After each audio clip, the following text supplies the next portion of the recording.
Good morning, everyone. Hope this is finding you well today. I really wanted to speak to a few things about resisting healthy habits and change in our lives. It really could be anything. It could be exercise, eating healthy, going to sleep better. Um, yeah, anytime we're finding resistance in our lives, there's something there to be learned. So I wanted to speak to because I'm finding that as my distance is increasing for my racing, of course, it's getting harder, and I'm dealing with this resistance once to get out the door. But once I get going, I'm okay. But it is an interesting exercise to really turn into the resistance versus fighting it, because when we fight it, it seems to get louder, and that voice in our head will just continue. So, you know, again, it's not anything to be worried about or that you're abnormal. Everyone does this. Even I'm sure the most elite athletes or those who seem to have it all together go through days or moments where they really struggle. And again, it's just a time to sit back and accept it and reflect upon it. So I'm just going to walk you through some steps that I've been working on, and I think it has been very beneficial, and I hope you find it beneficial too. So I really think we can uncover the wisdom behind our resistance, right? So if we look at every opportunity of discomfort or anxiety or stress as an opportunity for learning, it's just a result of something, of events that have happened. I think that we're going to be able to reflect upon it, use those opportunities to make the next time even better or easier, or maybe walk around the hole in the sidewalk, which I spoke to yesterday. So if you didn't get a chance to listen to that post, I would certainly do so. So, first of all, the idea is that you just have to recognize that there is resistance, right? That there's this mental thought or process that's occurring that's causing us to resist. Remember, I truly believe that resistance and stress and um, the suffering and the things that we go through, these are self-inflicted, and not even, I hate the word inflicted. I was trying to think of another word that might be better, because things happen that, of course, are going to cause discomfort. That's the yin and yang of life, right there. You can't know compassion without struggle and suffering. I truly believe that. But at the same time, how we respond to anything, a comment or an action from someone else, is our choice. And the same thing happens with our own thoughts, right? Because you can think of this as these thoughts are not necessarily you, right? They're just thoughts. These are energy that's going through your brain, and you can entertain them and engage with them, or you can let them pass. Are the observer of the thoughts. And when I've really understood the power of knowing that I'm not my thoughts, that I don't have to act upon the thoughts, that the cravings and the feelings are, again, these are just passing moments, that I literally don't have to engage in them. There is power in understanding that. So the first point is just to recognize the resistance. So when you feel resistance towards something, doing something healthy like exercising, just pause, acknowledge it without judgment. Again, that's that mindfulness piece, and just maybe say, I'm feeling resistance towards exercising right now. I'm feeling resistance to going to run my mileage to train for my half marathon. I'm feeling resistance to doing my 5 negative pull ups today. I'm feeling resistance to eating a healthy meal when I'd rather have a piece of chocolate. I'm feeling resistance in sitting down and having that difficult discussion with my spouse, my child, my colleague. Again, just acknowledging it is the first step, and that will tone it down. You will notice, I think, a deflation of the severity of the craving or the resistance or whatever it might be. Because you really could use the same thing in a craving. Like, so if you're craving something that you know that you really don't want, instead of saying, like, I'm just a victim to my cravings, I'm addicted, and I'm not dismissing addiction at all, but using it as an excuse, instead just turning towards, like, hey, I'm having a craving towards this, because it is kind of a resistance, right, that's occurring. So, um, the next step, I think, for me, that's been very helpful is mindful breathing. So, just some deep breaths as I'm acknowledging my resistance and just stepping back and reflecting on what's going on. Just anchoring myself. It gives me a moment to pause where I don't feel the need to give in to the resistance or to continue fighting it. I'm just sitting back and going, Okay, this is what's going on in my mind. Deep breath in, deep breath out. And you can even make it almost a prescription of sorts, right? So you could just do kind of the 5 finger exercise. You could do box breathing. So it'd be breathe in, breathe out, breathe in, breathe out. This is a great one for kids, by the way. And the other one is box breathing. You can breathe in over 4, breathe out over 4, breathe in over 4, breathe out over 4. That's been used by Navy SEALs. So lots of cool things there. And once you've kind of acknowledged resistance, you started some breathing, you set the tone to step aside from the emotions that are occurring and just look at what's going on. It's time to explore. And this is where we use curiosity. As my friend Dr. Jed Brewer says, curiosity is your superpower. And I truly believe that because I have found that when I'm dealing, for example, with a difficult patient, not difficult in the sense of their personality or anything, but a difficult diagnosis or a puzzling, multiple things going on, and I'm trying to figure out by peeling back the onion layers. The curiosity factor makes it very enjoyable, and so I think it's the detective part of being a doctor that's made it so enjoyable for me. It's the curiosity factor, right?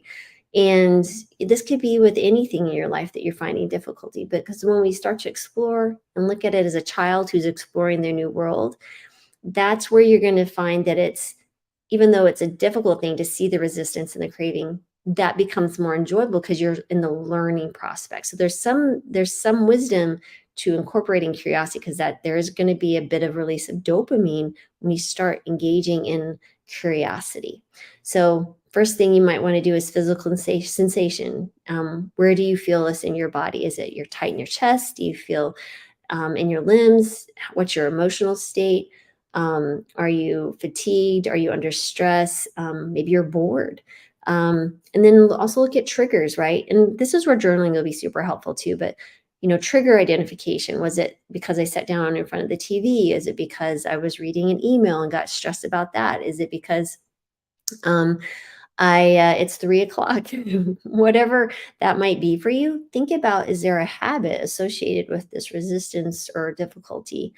And then just say, you're reflecting now. I feel the resistance in my chest.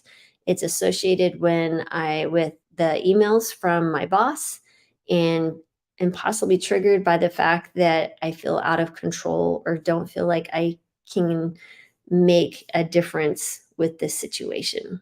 And that's all it is. The next thing is acceptance, right? So, these are right my nose. So instead of fighting the resistance or using willpower to push it, because remember, we all run out of willpower. It's not that someone has more willpower than someone else. They've just created systems to deal with different things, right? They've made systems easier in their life. That's when you see people who are just crushing it as far as like exercise and stress management. They've created their life with systems that make it the default action is the healthy action. So that's a whole nother discussion, but I certainly found that true in my own life. When I make it like there's only healthy food in the house, well, those are probably the things I'm going to consume, right? So again, that's a separate action or a separate discussion. So basically, so instead of finding the resistance with willpower, accept it, embrace it, accept the discomfort as part of our experience as a human. I think, many of us are just seeking happiness, but what actually it's the journey that's the happiness, right? It's like, um, let's say you want to go on a trip to Disneyland, and you go to Disneyland and you get there. It's not walking through the door, right? And riding the rides. It's the whole environment. It's the journey there as well, right? The kids were excited. That was part of the enjoyment, was just getting excited and traveling there. It's the whole experience of it. It's not just, oh, it's just the destination. I certainly think that when, for example, running for me, building my mileage and trying to build my foundation so I can go faster, there has been great enjoyment and my accomplishments that I've done so far. Even when I look back and say, I was super proud of myself today because I didn't want to go run that 5 miles yesterday. And I was like, oh, I can just skip a day or I can schedule another day. But instead, I just turned to, I was like, why am I resisting this? It's because I was tired, right? Because I knew it would be a struggle running up the hill. But instead, I was like, Lori, it's just part of the training. And to get to where you want to go, you're going to embrace the suck, so to speak, and go do it. And afterwards, I felt very good and strong about it because I could check it off. I was like, you did it, Lori. So those are the things to consider. And you just accept the discomfort, right? Life is like that. There's going to be the ups and the downs, but know that nature doesn't create storms that never pass, right? The storms that come, they go as well. So the discomfort, the craving, the resistance, it will pass, right? The good times, they pass too. But again, to appreciate happiness, there has to be sadness, right? To appreciate accomplishment, there has to be failure. And so I think we just have to understand that to appreciate overcoming, there has to be some acceptance of the discomfort. Hope that makes sense. But you can also do some other things is ask yourself, what can I learn from this discomfort? What can I feel or what can I learn from the resistance? Why is that creeping up now? And when you again approach it from curiosity rather than frustration, which builds up even more anxiety and more stress about it, you will struggle further. So, again, just accepting it so far, recognize resistance, mindful breathing, explore the resistance and acceptance and curiosity. And then uncover your underlying needs, right? So let's delve deeper into your inquiry. Is the resistance revealing an unmet need or a misalignment with your values? Maybe you are doing something because someone else wants you to, but you really don't want to. Maybe you're really tired. Maybe we need to change the time of day. For example, I know it would be great if I could do resistance training in the morning, but I don't do as well physically. So I do it later in the evening because I don't feel stressed with time crunches for my day when I do my weight training at night. But I do feel better when I run in the morning because it's hotter in the evening and I just have more energy for that type of strain. So again, I think there is some things to look back to is just understanding what's the need here. Maybe you need to eat before you do an activity. Maybe you need to, instead of sitting down in front of the television and snacking, you go for a walk with your spouse or walk with your dog, or maybe call a loved one and see how they're doing. And just, what is the unmet need here? Is it the social need? Is it mental stimulation? Is it decompression? What is that underlying need with that resistance? That might be helpful there. And then adjust and adapt, right? So based on that reflection, consider a way to adjust. Can you do a different type of exercise, change in the schedule? Again, you just want to adjust and adapt it. And then be very compassionate with yourself. I think, we are not kind to ourselves in many ways. I think to know that you are a creature of this wonderful world. We're all connected, and that you are certainly worthy of compassion and kindness, just like a small child is, in anybody in this world, animals, our earth. When you sit back and think and look and speak to yourself out of kindness and love, and it's not being, um, you know, it's not being mighty or high upon yourself, to think that you deserve kindness and compassion. All you're doing is treating yourself as a creature that is wonderful and worthy, just like you would anything else. When you look in and reflect inside and provide that love and nourishment, guess what? You're going to find more of it flowing into your life, and you can give more of it. So you have to be okay with it coming in, and then you just give it more. So I hope that's helpful in this abundance mindset, that you are abundantly loved by yourself and by others, and that it will give you more and more energy to provide others. So just be compassionate upon yourself as you're reflecting. And again, it's just a human experience, and take that time to learn and grow from it. And then, just encourage some adjustments, right? Just gentle encouragement. I'm going to say, you're learning from your experiences, you understand your needs, and just gently encourage yourself to evolve, right? And just know that this is a journey. It's not an end, it's not a destination. We just need to sit back and look. So if I was to go over this whole thing again, recognize the resistance, mindful breathing, just to give yourself pause and give your mind clarity and space to start the investigation, explore the resistance, acceptance, and curiosity, uncover the underlying needs, right? Adjust and adapt. Compassionate reflection. Remember to be kind to yourself. You're not looking to do any judgment like you're a failure because you're needing to adjust. Just compassionate reflection. It's just a result. There's no failure. It's just a result, right?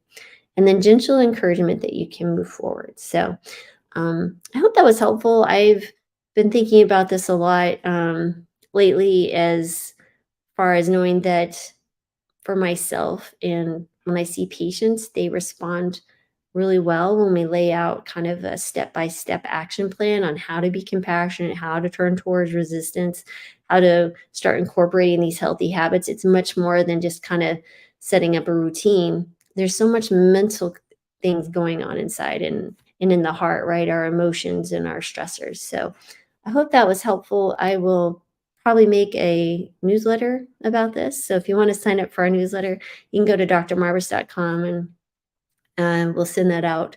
And yeah, I'd love to hear what you think about it or how you approach resistance or struggles when you're trying to incorporate new healthy habits or overcome unhealthy habits. That's such a fascinating thing to see how humans can deal with that. So again, appreciate y'all being here in my morning ramblings. And I hope this was helpful, and I hope the people who needed to hear it will hear it. And I'm so excited to continue this journey with you on these daily lives. So, again, I would love to encourage you to check out drmarbus.com. We have the Healing Kitchen. We have some really cool stuff coming up. We meet weekly with Brittany Giroudi, and she provides delicious recipes. And I answer all and any medical questions once a week. We meet for an hour.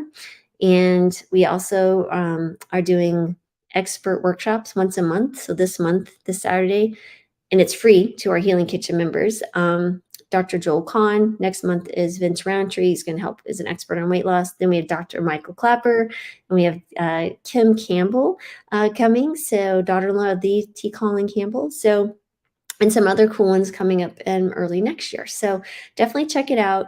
And then in addition to that, we're also going to be building a community just for the Healing Kitchen members. And then I will be doing a deep dive teaching each month, a workshop for free and providing an ebook with that. So again, that's only going to be provided to our Healing Kitchen members. Right now, it's only $20 a month. We will grandfather everybody in, but once we get this new stuff set up and we're working diligently on it, poor Jonathan is pulling his hair out trying to get it set up quickly. The price will be going up a little bit. Again, it's just there's a lot of working parts, and we want to provide value in a space that people can learn and improve their health. So check it out, Healing Kitchen on drmarbus.com. And as always, have a wonderful and blessed day, everyone. And we'll see you tomorrow. Okay, let's turn this off now. One sec here.